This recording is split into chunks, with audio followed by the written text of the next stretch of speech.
زموږ عام طور خلک دا سوچ کوي چې سکول کې او ماشوم نه چلیږي په مدرسه کې داخل کا نو دی به د دینی تعلیم بدی وي نو دا دینی تعلیم موږ ته ډیر زیات آسان ښکاري حالانکه تاسو چې کله دا په نږدې نه تاسو وګورئ نو د سکول د تعلیم نه دینی تعلیم دا ډیر زیات ګران دی ځکه چې سکول په تعلیم کې انګلیش دی او انګلیش چې دنو د ډیر وخت نه چې دنو هغه زموږ په تعلیمي چې کوم زموږ سټرکچر دی کوم نصاب دی زموږ انګلیش پای کې شامل دی او تقریبا هر څوک چې سکول وي نو انګلیش په خامخا وي نو څه نه څه زین هغه کسسیز د کې د انګلیش نه د ذهن کې کینه د پاسانه سره زده کولی شي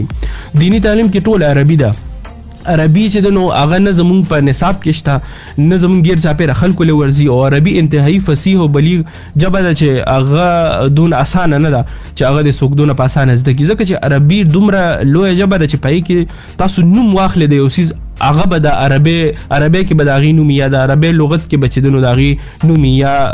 تاسو د عربي ګرامر وګورئ هغه ځان له چې دنو یو پوره دنیا ده نو دا ماشوم چې کله بیا تاسو وایئ چې یاره دی په سکول کې نه چلیږي دی نالایقه دی نو راشه دی مدرسه کې داخل کړه دی به دیني تعلیم حاصل کړي بیا دا ماشوم چې دنو دی یو ډېر ښه عالم جوړ شي دی بیا ولې جوړ شي دې ته سوچ پکار دی بیسیکلي چې دا ماشوم یو ښه عالم جوړ شي مطلب دا شو چې دا ماشوم دماغ ټیک دی دا د معاشرې د ته بار دا وایي چې یاره ته نالایقه یې او ته فیل کېږي او ته کار نه کوې او ته داسې او ته داسې نو بیسیکلی څه خو د هغه دماغ لږ شان کمزوري او څه چې ورته خلک دا خبرې وکړي نو هغه ماشوم بالکل چې دنو هغه ډاون کړي ډیموټیویټ کړي هغه بیا د سره نه څه شوق پاتې شي او هغه چې که څه لږ ډېر ذهن کې کیني نو د دې ټولو خبرو د دې ټول فیکټرز د وجې بیا ذهن کې د هغه څونه نه کیني او چې کله دی بیا مدرسې ته لاړ شي نو مدرسه کې به تاسو ته هلته چونکې یو ډېر زیات ښه ماحول روحاني غونته کې ماحول هلته چې دنو د الله د رسول صلی الله علیه وسلم خبرې کېږي نو هلته استاد چې دنو زمانه د خل چې په سکول کې کومه رویه ده زمونږ د استادانو ماشومانو سره نو هلته هغه استاد هغه شان رویه نه ساتي بلکې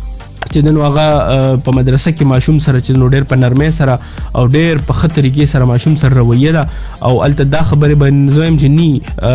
زما چې دنو رهنمایي تاسو کولی شئ چې مدرسې څه ماحول که بالفرض تاسو د مدرسې ماحول لیدلي نو هلته دا ماشوم ماحول درته داسې میلاو شي چې بار هغه زده کړه کوي څیزونه هغه ته ویلي کېږي او بیا هغه ته ډېره ښه کمپني د ملګرو میلاو شي نو هغه کې ورو د هغه سبق د زده کولو هغه توان چې دنو هغه پیدا شي هغه ماشوم بیا مخ په وړاندې ځي او عربي غونده کې ګرانه ژبه هغه بیا زده کړي او هغه یو ښه چې دنو عالم هم جوړ شي بیا